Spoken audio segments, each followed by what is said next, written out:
जन्नत हो जहन्नम से या रब क्या करो आरोज वो तू है कि मैं तुझे देखा करो अल्लाह जन्नत जहन्नम दे की करबो যদি তোমাকে আমি একটা নজর যদি দেখতে পারি। ভাইরা আমার, আল্লাহর রাসূল করিম সাল্লাল্লাহু আলাইহি সাল্লাম যখন দিনের যখন আল্লাহর রাসূল যখন দাওয়াত যখন দিতেন, কালিমার যখন দাওয়াত দিতেন, তখন বেঈমান কাফির মুশরিকরা আল্লাহর রাসূলকে গালিগালাজ করত, পাথর নিক্ষেপ করত আল্লাহর রাসূলকে। আর পাথর যখন নিক্ষেপ করত, কিন্তু আল্লাহর পক্ষ থেকে এই হুকুম ছিল না পাল্টা আক্রমণ করা যাবে। সাহাবায়ে কেরাম আল্লাহর রাসূলকে বললেন, ইয়া রাসূলুল্লাহ, ইয়া হাবিবাল্লাহ, বেঈমান কাফির মুশরিকরা আমাদেরকে নির্যাতন করবে, অত্যাচার করবে, আল্লাহর পক্ষ থেকে কি সাহায্য আসবেন না? মাতা নাসরুল্লাহ, আল্লাহর রাসূল কবে সাহায্য আসবে?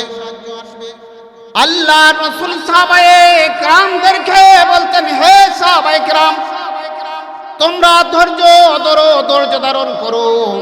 আস-সাবরু মিফতাহুল জান্নাহ, আস-সাবরু মিফতাহুল ফরজ। সুতরাং ইন্নাল্লাহা মা'আস সাবিরিন, ধৈর্য ধরো, ধৈর্য ধরলে আল্লাহ তোমাদের সাথে আছেন, আল্লাহ তোমাদের সাথে থাকবেন। বলেন না সুবহানাল্লাহ। যখন এইভাবে নির্যাতন খাইতে শুরু করলেন, দীর্ঘ 13 বছর পরে আল্লাহর পক্ষ থেকে হুকুম আসলো মক্কা ছেড়ে হিজরত করে মদিনায় যাওয়ার জন্য। আল্লাহর রাসূল যখন মক্কা ছেড়ে হিজরত করে যখন মদিনায় চলে গেলেন, মদিনায় যাওয়ার পরে আল্লাহ পাক রব্বুল আলামিন যখন মদিনায় যাওয়ার পরে পৃথিবীর সর্বপ্রথম ওহীভিত্তিক ইসলামী রাষ্ট্র প্রতিষ্ঠিত করলেন 6 মাইল জায়গা নিয়ে। বলেন কয় মাইল? 6 মাইল জায়গা নিয়ে পৃথিবীর সর্বপ্রথম ওহীভিত্তিক ইসলামী রাষ্ট্র প্রতিষ্ঠিত করলেন। তখন মুসলমানদের এমন অবস্থা ছিল, নামাজ পড়ার সময় তরবারি পাশে রেখে নামাজ পড়তেন, বালিশের নিচে তরবারি রেখে বিশ্রাম নিতেন। আল্লাহর রাসূল আগেই বলেছিলেন, হে মক্কাবাসী, মদিনাবাসী, তোমরা একটু ধৈর্য ধরো, ধৈর্য ধারণ করো। এই মক্কার মধ্যে 2টা এলাকায় 2টা নাম আল্লাহর রাসূল রেখে গিয়েছিলেন। সানা থেকে হাজরামাউত পর্যন্ত আল্লাহর রাসূল 2টা এলাকায় 2টা নাম রেখে গিয়েছিলেন। বললেন, সানা থেকে হাজরামাউত পর্যন্ত রাত্রে অন্ধকার একটা মহিলা ভ্রমণ করবে, সাথে থাকবে মূল্যবান ধন সম্পদ, টাকা পয়সা, ওইগুলা নিয়ে ভ্রমণ করবে। আল্লাহর ভয় ছাড়া আর কাহারও ভয় করবে না। বলেন না সুবহানাল্লাহ। বাইরে আমার ওই কোরআনকে ওয়াতাসিমু বিহাবলিল্লাহি জামিআন ওয়া লা তাফাররাকুন, আল্লাহর কোরআন খেয়ে ধরো। যখন আল্লাহর কোরআন যখন ধরবা, তখন ওই কোরআন টান দিয়ে তোমাকে জান্নাত পর্যন্ত পৌঁছাইয়া দিবে। যেমন আমাদের দেশের মধ্যে কোরআন প্রেমিক, প্রৌঢ়া কোরআন প্রেমিক, ইনসাফের কথা বলার কারণে উসমান হাদি সে যখন দুনিয়ার মুখে যখন ছিল 3 দিন আগে বলেছিল, আমি হকের কথা বলার কারণে, কোরআনের কথা বলার কারণে আমার উপরে আঘাত হইতে পারে, নির্যাতন হইতে পারে, ওইগুলা কোনো কিছু আমি ভয় পাই না। যদি আমাকে মারে, তাহলে হয়তো আমার বুকের মধ্যে গুলি করতে পারে, মাথার মধ্যে গুলি করতে পারে, এছাড়া আমাকে কেউ মারতে পারবে না। আল্লাহ ছাড়া কেউ আমাকে মারতে পারবে না। মাননেওয়ালার মালিক কে? আল্লাহ। ওই উসমান হাদি যখন মারা গেছে, মারা যাওয়ার পরে উনি হলেন একজন কোরআনের হাফেজ। কি ছিলেন? কোরআনের হাফেজ। উনার একজন বন্ধু, উনি যখন দুনিয়া থেকে যখন চলে যাওয়ার প্রায় ডিসেম্বরের 18 তারিখ ছিল, উনার এক বন্ধু, উনার বন্ধুর নাম হলো জাবের। ওই জাবেরের যখন বিবাহর তারিখ যখন নির্ধারণ হওয়ার পরে দাওয়াত যখন দেওয়া হলো, দাওয়াত দেওয়ার পরে উসমান হাদিকে দাওয়াত দেওয়ার পরে উসমান হাদি বলল যে, ভাই তুমি আমাকে 18 তারিখ দাওয়াত দিয়েছো, ঠিক আছে, কিন্তু এর আগে যদি আমি দুনিয়া থেকে চলে যাই তাহলে তো বলা যায় না আমার হাতের মধ্যে যে মোবাইলটা আছে এই মোবাইলটা তোমাকে আমি হাদিয়া হিসেবে দিলাম। কিন্তু উনি দুনিয়া থেকে চলে গেল। ওনার যে ভাই উসমান হাদি উনি যখন দুনিয়ার বুকে উনি যখন ছিল তাদের মধ্যে কেমন মহব্বত ছিল, কি বলেন, মহব্বত ছিল কি ছিল না? এরা দুইজনের মধ্যে কেমন মহব্বত ছিল এবার চিন্তা করেন। এত সুসম্পর্ক ছিল। যখন ওনার তারিখ যখন 18 তারিখ ছিল, কিন্তু বলে দিল সেই কন্যার পার্টিকে বলে দিল 18 তারিখ যেহেতু আমার বন্ধু দুনিয়া থেকে চলে গিয়েছে, কাজী আমি 18 তারিখ আমি বিবাহ বসবো না, বিবাহ করব না যতক্ষণ পর্যন্ত আমার বাইরে বিচার না হয়। কেমন না শিখছিল চিন্তা করেন। এক ভাই আরেক ভাইয়ের প্রতি কেমন মহব্বত ছিল এবার চিন্তা করেন। ভাইয়ের আমার এই মাসটা অনেক বরকতময় মাস। আল্লাহুম্মা বারিক লানা ফি রাজব ওয়া শাবান ওয়া বাল্লিগনা রমাদান।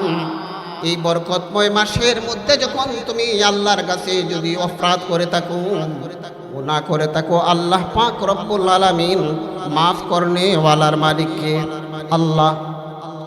আল্লাহর রাসূল করিম সাল্লাল্লাহু আলাইহি সাল্লাতু ওয়াসসালাম সাঈদ ইবনে আব্দুর রহমানকে বললেন, ও সাঈদ ইবনে আব্দুর রহমান, সালাবার সাঈদ ইবনে আব্দুর রহমানের মধ্যে দুইজনের মধ্যে গভীর সুসম্পর্ক ছিল। সালাবার বাড়ি হলো মদিনায় আর সাঈদ ইবনে আব্দুর রহমানের বাড়ি হলো মক্কায়। এই দুইজনের সঙ্গে গভীর সুসম্পর্ক ছিল।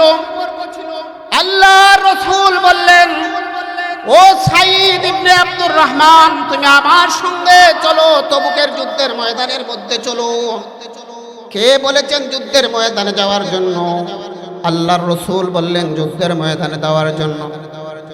সালাবা সাঈদ ইবনে আব্দুর রহমান বন্ধুকে বলল, হো বন্ধু, আল্লাহর রাসূল বলেছেন আমি যুদ্ধের ময়দানের মধ্যে যাওয়ার জন্য, কাজী আমার বিবি বাচ্চা একটু দেখশন করবাম, সবগুলা দেখশন করবা, আমার পারিবারিক যত ধরনের সমস্যা আছে একটু দেখশন করে নিবা। তখন সালাবা বললেন ঠিক আছে। সাঈদ ইবনে আব্দুর রহমান চলে গেলেন আল্লাহর রাসূলের সঙ্গে যুদ্ধের ময়দানের মধ্যে চলে গেলেন।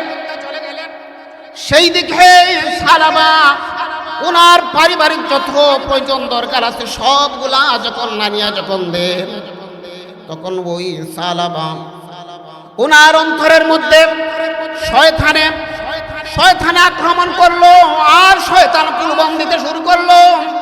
ও সালাবা, সাঈদ ইবনে আব্দুর রহমানের স্ত্রী খুবই সুন্দরী রূপসী।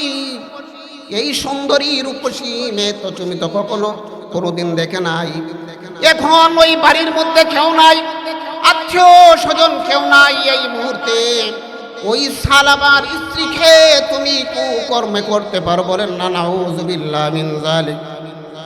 এই সালাবা শয়তানি দুঃখের মধ্যে পড়িয়া সালাবা সাঈদ ইবনে আব্দুর রহমানের ঘরের মধ্যে যখন গেল, যাওয়ার পরে যখন পর্দা সরানির পরে সাঈদ ইবনে আব্দুর রহমানের স্ত্রীর গায়ের মধ্যে যখন হাত দিল, দেওয়ার পরে সাঈদ ইবনে স্ত্রী বুঝতে পারলেন এই সালাবার উদ্দেশ্য ভালো না, সালাবার উদ্দেশ্য ভালো না। ওই সালাবার স্ত্রী বলতে শুরু করলেন, ও সাঈদ ইবনে আব্দুর রহমান, তোমার তো উদ্দেশ্য ভালো না। আমার স্বামী তোমার কাছে আনামত হিসাবে রেখে গিয়েছেন, বলেছেন দেখশন করার জন্য, কিন্তু তোমার তো উদ্দেশ্য ভালো না। তুমি আমার গায়ে তুমি হাত কেন দিতেছ? ও সালাবা, তুমি কি পরকালের কথা ভুলে গিয়েছো? আখিরাতের কথা ভুলে গিয়েছো? আল্লাহর কাছে তোমার কি জবাব দেওয়া লাগবে না? মৃত্যুর পরে কি আল্লাহর কাছে হাজিরা তোমার দেওয়া লাগবে না? সালাবার স্ত্রী যখন বলতে শুরু করলেন আর বললেন, ও সালাবা, তোমার বন্ধু আমার স্বামীকে কে নিয়েছেন তুমি তো জানো, যিনি হলেন আখিরি জামানার নবী হযরত মুহাম্মদুর রাসূলুল্লাহ সাল্লাল্লাহু আলাইহি সাল্লাম, যাকে সৃষ্টি না করলে আল্লাহ পাক 7 আসমান সৃষ্টি করতেন না, 7 জমিন সৃষ্টি করতেন না। আল্লাহ পাক রব্বুল আলামিন আল্লাহর রাসূলকে সৃষ্টি করার কারণে সবগুলা আল্লাহ পাক রব্বুল আলামিন সৃষ্টি করেছেন। তোমার কি পরকালের কথা স্মরণ হয় না, আখিরাতের সবটা স্মরণ হয় না? ও সালাবা, মৃত্যুর পরে যখন ময়দানে মাশরের বিচার যখন শুরু হয়ে যাবে, তখন তোমার অবস্থাটা কি হবে একটু চিন্তা করে দেখুন। সাথে সাথে সালামা হাতটা সরাইয়া আনলেন, আর কাঁদতে শুরু করলেন, আর বলতে শুরু করলেন, ও সাইদ ইবনে আব্দুর রহমানের স্ত্রী, আমি ভুল করে গেছি, আমাকে মাফ করে দাও। দৌড় মেরে সালাবা যখন ঘর থেকে বাহির হলেন, বাহির হওয়ার পরে যখন দৌড়তে শুরু করলেন আর আল্লাহর কাছে প্রতিজ্ঞা করতে শুরু করলেন যে আল্লাহ, আমি শয়তানি দুঃখের মধ্যে পড়ি, আমি ভুল করে ফেলেছি, তুমি আমাকে মাফ করে দাও, আমি আর এমন করব না। উনি দৌড়তেছে আর পাহাড়ের দিকে দৌড়তেছে আর কাঁদতেছে। সেই দিকে যখন যুদ্ধ যখন শেষ হয়ে গেছে, সালাবা যখন সাইদ ইবনে আব্দুর রহমান তিনি যখন বাড়িতে যখন আসলেন, আসার পরে বিবিকে বললেন, হো বিবি, সালাবা কোথায়? বললেন, সালাবা তো এই দরজা দিয়ে উনি দৌড় মেরে উনি বের হয়ে চলে গিয়েছেন। বললেন, ঠিক আছে, আমি সালাবাকে নিয়ে আসি। উনি যখন দৌড়তে শুরু করলেন, যখন যাইতে শুরু করলেন, যাইতে যাইতে পারলাম, যখন এইভাবে একের পরে তালাশ করতে শুরু করলেন, তখন হঠাৎ করে এমন একটা এরিয়ার মধ্যে গেলেন। যাওয়ার পরে যা বললেন, এই দিকে সালাবা নামে কোনো লোক কি তোমরা দেখেছ? বলে, না না, আমরা সালাবা নামে এমন কোনো লোক আমরা শুনি নাই, দেখি নাই, কিন্তু ওই একটা পাহাড় দেখা যায়, ওই পাহাড়ের ভিতরে একটা লোক রাত যখন 2টা বেজে যায়, রাত যখন 3টা বেজে যায়, ওই পাহাড়ের মধ্যে একটা লোক এমন ভাবে কান্দাকাটি করে, আল্লাহ এমন ভাবে কান্দাকাটি করে, সেই কান্দার কারণে এই পাড়া প্রতিবেশী যারা আছে তাদের কান্নার কারণে ঘুম ভেঙে যায়। বলেন না সুবহানাল্লাহ। ওই রাখালদেরকে বলার পরে রাখালরা যখন বলল, ওই পাহাড়টার মধ্যে রাত যখন নিগুর হয়ে যায়, আল্লাহর কাছে বলে যে আল্লাহ, আমার মতো গুনাহগার এই 7 আসমানের নিচে নাই, আল্লাহ তুমি আমাদেরকে মাফ করে দাও। যখন এই কথা যখন বলতে শুরু করলো, সেই সালাবা যখন কাঁদতে শুরু করলো, আর সাইদ ইবনে আব্দুর রহমান তালাশ করে যখন বাহির করলেন আর বললেন, ও সালাবা, তুমি এখানের মধ্যে কিসের জন্য? তখন বলল, আমি তো অন্যায় করে ফেলেছি, ভুল করে ফেলেছি, আমাকে তুমি মাফ করে দাও। বললেন, মাফ করে দেনেওয়ালার মালিককে? আল্লাহ। মাফ করে দেনেওয়ালার মালিক আল্লাহ। বললেন, তাহলে ঠিক আছে, অসুবিধা নাই, তুমি আমার সঙ্গে চলো। সালাবা বললেন, আমি বাড়িতে যাইতে পারি, বাড়িতে যাওয়ার আগে আমি সর্বপ্রথম উমরের বাড়িতে যাব, উমরকে জিজ্ঞাসা করব, আল্লাহ পাক রব্বুল আলামিন আমাকে মাফ করে দিবেন কি দিবেন না? তখন বললেন, ঠিক আছে, আমাকে যে নিবা গোলামের বেশে আমার হাতটা বেঁধে টেনে টেনে আমাকে উমরের বাড়িতে নিয়ে যাইবা। নিজে খেয়ে নিজেরে কিভাবে ছোট মনে করতেছেন চিন্তা করেন। সেই সালাবাকে নিয়ে যখন সাইদ ইবনে আব্দুর রহমান যখন আবু বকর সিদ্দিক রাদিয়াল্লাহু তাআলা আনহুর বাড়িতে গেলেন, যাওয়ার পরে বললেন, ও আবু বকর, আমি তো সাইদ ইবনে আব্দুর রহমান স্ত্রীর সঙ্গে এইভাবে আমি অপরাধ করে ফেলেছি, গুনাহ করে ফেলেছি, আল্লাহ পাক রব্বুল আলামিন আমাকে মাফ করবেননি। যখন বললেন আল্লাহ পাক রব্বুল আলামিন আমাকে মাফ করবেননি, আবু বকর বললেন, ও সালাবা, মাফ করবেন কি করবেন না এটা আল্লাহর হাতে, আল্লাহ মাফ করনেওয়ালার মালিক, আমরা তো মাফ করনেওয়ালার মালিক না। কাজে এত বড় অন্যায় করেছো, অপরাধ করেছো, তোমার মতো লোকের আমার বাড়িতে জায়গা নাই। চলে গেলেন আবু বকরের বাড়িতে, সালমান ফারসি রাদিয়াল্লাহু তাআলা আনহুর বাড়িতে। যাওয়ার পরে বললেন, ও সালমান ফারসি রাদিয়াল্লাহু তাআলা আনহু, আমি তো এইভাবে এত বড় ফাঁদ করে ফেলেছি, আল্লাহ পাক রব্বুল আলামিন আমাকে মাফ করবেন কি করবেন না? উমর বললেন, আল্লাহ মাফ করবেন কি করবেন না আমরা জানি না, তুমি আমার বাড়ি থেকে বের হয়ে যাও। হযরত আলী রাদিয়াল্লাহু তাআলা আনহু বললেন, তুমি আমার বাড়ি থেকে বের হয়ে যাও, মাফ করবেন কি করবেন না একমাত্র আল্লাহ পাক রব্বুল আলামিন জানেন। কাজী তোমার মতো লোকের বাড়ি আমার বাড়িতে স্থান নাই, কেউ স্থান দেন নাই। হযরত সালাবাতুল আনসারী রাদিয়াল্লাহু তাআলার উদ্দেশ্য হলো সাহাবায়ে কেরামদেরকে শুনানির পরে যদি শুনাইয়া সমাধান হয়ে যায় তাহলে রাসূলের কাছে যাওয়ার প্রয়োজন নেই। এইভাবে সমস্ত সাহাবায়ে কেরামদের কাছে যাওয়ার পরও পারম হয়ে গেলেন।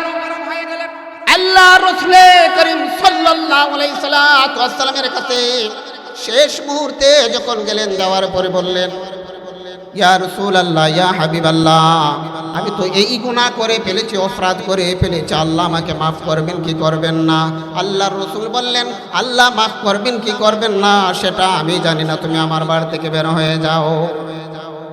তখন এইভাবে যখন সমস্ত সাহাবায়ে কেরাম বিতাড়িত করে দিলেন, আল্লাহর রাসূলও বিতাড়িত করে দিলেন।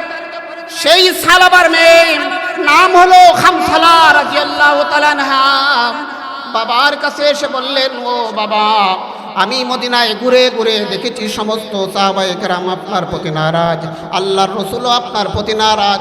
যতক্ষণ পর্যন্ত আল্লাহর রাসূল করিম সাল্লাল্লাহু আলাইহি সাল্লাম খুশি না হবেন ততক্ষণ পর্যন্ত আমি তোমাকে বাবা বলে আমি ডাকবো না। সেই দিকে সালাবা প্রতিজ্ঞা করলেন, আমি এই চেহারার মদিনার লোকদেরকে দেখাইতে চাই না। উনি চলে গেলেন। যখন চলে গেলেন দেশান্তর হয়ে পাহাড়ের মধ্যে চলে গেলেন, আর আল্লাহর কাছে বলতে শুরু করলেন যে আল্লাহ, আমার জীবনে অনেক গুনাহ করে ফেলেছি, অপরাধ করেছি, আল্লাহ তুমি আমাকে মাফ করে দাও। এই সালাবা আল্লাহর কাছে এমনভাবে কান্দাকাটি করতে শুরু করলেন, আল্লাহ পাক রব্বুল আলামিন ওই সালাবাকে আল্লাহ পাক রব্বুল আলামিন শেষ মুহূর্তে মাফ করে দিলেন। সমস্ত সাহাবায়ে কেরাম যখন মোবারক হইলেন, আল্লাহর রাসূল স্থান দিলেন না, এমনভাবে কান্দাকাটি করতে শুরু করলেন। আল্লাহ পাক রব্বুল আলামিন জিবরাইল আলাইহিস সালাতু ওয়াস সালামকে বললেন, ও জিবরাইল, এই সাহাবায়ে কেরাম সমস্ত সাহাবায়ে কেরাম বিদায় করতে পারে, আমার বন্ধু বিদায় করতে পারে, কিন্তু আমি আল্লাহ তাকে তো বিদায় করতে পারি না। বলেন না সুবহানাল্লাহ। জিবরাইল আলাইহিস সালাতু ওয়াস সালামকে বললেন, হো জিবরাইল, যাও, তাড়াতাড়ি যাও, আমার বন্ধুকে বলে দাও আমি সালাবাকে আমি তার জিন্দেগীর সমস্ত গুনাহ মাফ করে দিয়েছি। জিবরাইল আলাইহিস সালাতু ওয়াস সালাম আসলেন। আসার পরে আল্লাহর রাসূল করিম সাল্লাল্লাহু আলাইহি সাল্লাতু ওয়াস সালামকে বললেন, ইয়া রাসূলুল্লাহ, ইয়া হাবিবাল্লাহ, আপনি সালাবাকে বিদায় করে দিয়েছেন, সমস্ত সাহাবায়ে কেরাম বিদায় করে দিয়েছেন। আল্লাহ পাক রব্বুল আলামিন ওই সালাবা পাহাড়ের মধ্যে থেকে আল্লাহর কাছে এমন কান্দা কাঁদছে, আল্লাহ পাক রব্বুল আলামিন ওই সালাবার জিন্দেগীর সমস্ত গুনাহ আল্লাহ মাফ করে আল্লাহ দিয়েছে। আল্লাহর রাসূল বললেন, হে সাহাবায়ে কেরাম, কে আছো তোমরা সালাবারে আনতে পারবা? আল্লাহ পাক রব্বুল আলামিন সালাবাকে মাফ করে দিয়েছেন। আবু বকর বললেন, ইয়া রাসূলুল্লাহ, আমি পারবো, আমাকে পারমিশন দেন। উমর বললেন, আমি পারবো, আমাকে পারমিশন দেন। সালমান ফারসি রাদিয়াল্লাহু তাআলা আনহু বললেন, ইয়া রাসূলুল্লাহ, আমি হলাম মুরব্বি সাহাবী, আমাকে পারমিশন দেন, আমি পারবো ওই সালাবাকে আনতে। যখন আল্লাহর রাসূল বললেন, যাও তোমরা তাদেরকে নিয়ে আসো, আবু বকর, উমর, সালমান ফারসি রাদিয়াল্লাহু তাআলা আনহু যখন গেলেন, যাওয়ার পরে সালাবাকে তালাশ করতে শুরু করলেন, কোথায় আছে? তালাশ করে করে পাইতেছেন না। হঠাৎ করে পাহাড়ের মধ্যে দেখেন এক উট রাখালরা গরু রাখতেছে, দুম্বা, বেড়া, বকরি ওইগুলা রাখতেছে। তাদেরকে বলা হলো যে ওই দিকে সালাবা নামে কোন লোক কি তোমরা দেখেছো? বলে যে সালাবা নামে লোকটাকে আমরা দেখি নাই, শুনি নাই, কিন্তু ওই পাহাড়ের ভিতরে একটা লোক আছে। রাত যখন 2টা 3টা হয়ে যায় তখন তার কান্দার আওয়াজে আমাদের বস্তির লোকের ঘুম আসে না। বলেন না সুবহানাল্লাহ। তোমরা তাড়াতাড়ি ওই লোকটাকে এখান থেকে নিয়ে যাও। আবু বকর, উমর, সালমান ফারসি রাদিয়াল্লাহু তাআলা আনহু যখন রাত যখন নিগুড় হয়ে গেল তখন গুনগুন গুনগুন করে আওয়াজগুলা শুনতে পাইতেছেন, গুনগুন করে আওয়াজ শুনতে পাইতেছেন।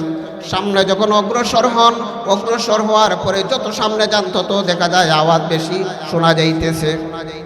কাছে যখন গেলেন, যাওয়ার পরে যা দেখেন সজ্জার মধ্যে পড়ে কাঁদতেছে আর আল্লাহর কাছে বলতেছে যে আল্লাহ, আমার জীবনের সমস্ত গুনাহ তুমি আমাকে মাফ করে দাও। আল্লাহর কাছে কাঁদতেছে আর ফরিয়াদ করতেছে। এইদিকে আবু বকর, ওমর, সালমান ফারসি রাদিয়াল্লাহু তাআলা ডাকতেছেন। যখন সালাবা সজদার মধ্যে আর সজদা থেকে বলতেছেন, কে আসছো? আমি বুঝতে পেরেছি আবু বকর এসেছো, ওমর এসেছো, সালমান ফারসি রাদিয়াল্লাহু তাআলা আনহু, তোমাদের আওয়াজে আমি বুঝতে পেরেছি তোমরা এসেছো। তোমরা জেনে রাখো, যতক্ষণ পর্যন্ত আল্লাহ পাক রব্বুল আলামিন মাফ না করবেন ততক্ষণ পর্যন্ত আমি সালমান ফারসি আমি এই কান থেকে পার থেকে আমি যাব না। সাহাবায়ে কেরামরা বললেন, ইয়া রাসূলুল্লাহ, ইয়া হাবিবাল্লাহ, আল্লাহ পাক রব্বুল আলামিন সালাবাকে বললেন, ও সালাবা, জিবরাইল আলাইহিস সালাতু ওয়াস সালামের মাধ্যমে আল্লাহ পাক রব্বুল আলামিন তোমার কথা জানাইয়া দিয়েছেন। আল্লাহ তোমার জিন্দেগীর সমস্ত গুনাহ আল্লাহ পাক রব্বুল আলামিন মাফ করে দিয়েছে। যখন সালাবাকে নিয়ে যখন মদিনার দিকে যখন রওনা দিলেন, মদিনাতে যাবেন, যখন মদিনার ভিতরে যখন গেলেন আর মুয়াজ্জিন যখন ফজরে আযান যখন দিলেন, আল্লাহু আকবার, আল্লাহু আকবার, আল্লাহু আকবার, আল্লাহু আকবার, আসসালাতু খায়রুম মিনান নাওম। এইভাবে যখন আযান যখন মুয়াজ্জিন যখন দিতে শুরু করলেন, ঘুম থেকে নামাজ ভালো। আযান শোনার পরে সালমান ফারসি রাদিয়াল্লাহু তাআলা ওযু করলেন। ওযু যখন করলেন, ওযু করার পরে মসজিদের ভিতরে যখন ঢুকবেন, আল্লাহ রাসূল করিম সাল্লাল্লাহু আলাইহি সাল্লাম জায়নামাজের মধ্যে চলে গেলেন। আর যাওয়ার পরে যখন বাঁধলেন, বান্দার পরে জামাত যখন শুরু হয়ে গেছে, আল্লাহর রাসূল যখন তেলাওয়াত করতে শুরু করলেন, সেই দিকে সালাবা পাছন দিক দিয়ে এসে সালাবা পাছনের কাতারে ওযু করে এসে লাস্টে যখন আল্লাহু আকবার বলে যখন নিয়ত যখন বাঁধলেন, নিয়ত বাঁধার পরে আল্লাহর রাসূল যখন নামাজ পড়াইতেছেন আর তেলাওয়াত করতেছে, হঠাৎ করে এমন একটা পিছন দিক দিয়ে বিকট আওয়াজ হইছে। আওয়াজ যখন হইছে তখন পিছনের মানুষ থরথর করে কাঁপতেছে যে আমাদের পিছনে কোনো শত্রু আসলো কিনা, কেন এত বিকট আওয়াজ হইতেছে, কারণটা কি আমি বুঝলাম না, এত বিকট আওয়াজ হইতেছে। আল্লাহর রাসূল যখন 2 রাকাত নামাজ যখন শেষ করলেন, আল্লাহর রাসূল যখন বললেন, আসসালামু আলাইকুম ওয়া রাহমাতুল্লাহ, আসসালামু আলাইকুম ওয়া রাহমাতুল্লাহ বলে যখন নামাজ যখন সমাপ্ত করলেন আল্লাহর রাসূল, করার পরে বললেন, ও সাহাবায়ে কেরাম, পিছন দিক দিয়ে কিসের আওয়াজ হইল, কঠোর আওয়াজ। সাহাবায়ে কেরাম যখন পিছন দিক দিয়ে গেলেন, যাওয়ার পরে গিয়া দেখেন সালাবাতুল আনসারী রাদিয়াল্লাহু তাআলা আনহু ছটপট করতেছে, ছটপট করে করে উনি দুনিয়া থেকে চিরবিদায় হয়ে গেছে। বলেন না সুবহানাল্লাহ। যখন চিরবিদায় হয়ে গেলেন, আল্লাহ রাসূল করিম সাল্লাল্লাহু আলাইহি সাল্লাম বললেন, কে রে পিছনে বিকট আওয়াজ দিল? সাহাবায়ে কেরামরা বললেন, ইয়া রাসূলুল্লাহ, ইয়া হাবিবাল্লাহ, পিছন দিক দিয়ে বিকট আওয়াজ দিয়েছেন সালাবাতুল আনসারী, উনি তো দুনিয়া থেকে চিরবিদায় হয়ে চলে গিয়েছেন। আল্লাহর রাসূল যখন গেলেন, যাওয়ার পরে সেখানের মধ্যে সালাবাতুল আনসারী রাদিয়াল্লাহু তাআলা আনহুর মেয়ে খামসালা রাদিয়াল্লাহু তাআলা আনহা, ওই সালাবাতুল আনসারী রাদিয়াল্লাহু তাআলা আনহুর মেয়ে খামসালা রাদিয়াল্লাহু তাআলা আনহা এসে বাবাকে গ্রাস করে ধরে কাঁদতে শুরু করলেন আর বলতে শুরু করলেন, ও বাবা, আপনি তো সমস্ত সাহাবায়ে কেরামদেরকে খুশি করে ফেলেছেন, আল্লাহর রাসূলও খুশি করে ফেলেছে। ও বাবা, তুমি দুনিয়া থেকে চলে গিয়েছো, এখন আমি কাকে বাবা বলে আমি ডাকবো? আল্লাহর রাসূল বললেন, এ খামসালা, তোমার বাবা দুনিয়া থেকে চিরবিদায় হয়ে গেছে, সমস্ত সাহাবায়ে কেরামদেরকে খুশি করে ফেলেছে, আমি রাসূল পর্যন্ত খুশি করে ফেলেছে। ও খামসালা, আজ থেকে আমি তোমার বাবা আমি হয়ে গেলাম। বলেন না সুবহানাল্লাহ। আল্লাহর রাসূল বললেন, আজকে থেকে হো খামসালা, আমি তোমার বাবা হয়ে গেলাম, আর খান্দো না, তোমার খান্দা আমি বরদাস্ত করতে পারি না। বলেন সুবহানাল্লাহ। তাহলে এই যখন আল্লাহর কাছে চাওয়ার মতো যদি আপনি চান, আল্লাহ মাফ করতে পারেন কি পারেন না? এই জন্য আল্লাহর ওলিরা বলতেন, জান্নাত ও জাহান্নাম সে ইয়া রব ক্যা করো, আরজু তু হাই কে মাই তুজে দেখা করো। আল্লাহ, জান্নাত জাহান্নাম দে কি করব যদি তোমাকে আমি একটা নজর যদি দেখতে পারি। বলেন না সুবহানাল্লাহ। আল্লাহ, তোমার যদি ইচ্ছা হয় আমাকে জাহান্নামের মধ্যে দিতে আপত্তি নাই, কিন্তু জাহান্নামের মধ্যে এমন একটা জায়গার মধ্যে দিও যাতে তুমি আল্লাহকে আমি দেখতে পারি। বলেন সুবহানাল্লাহ।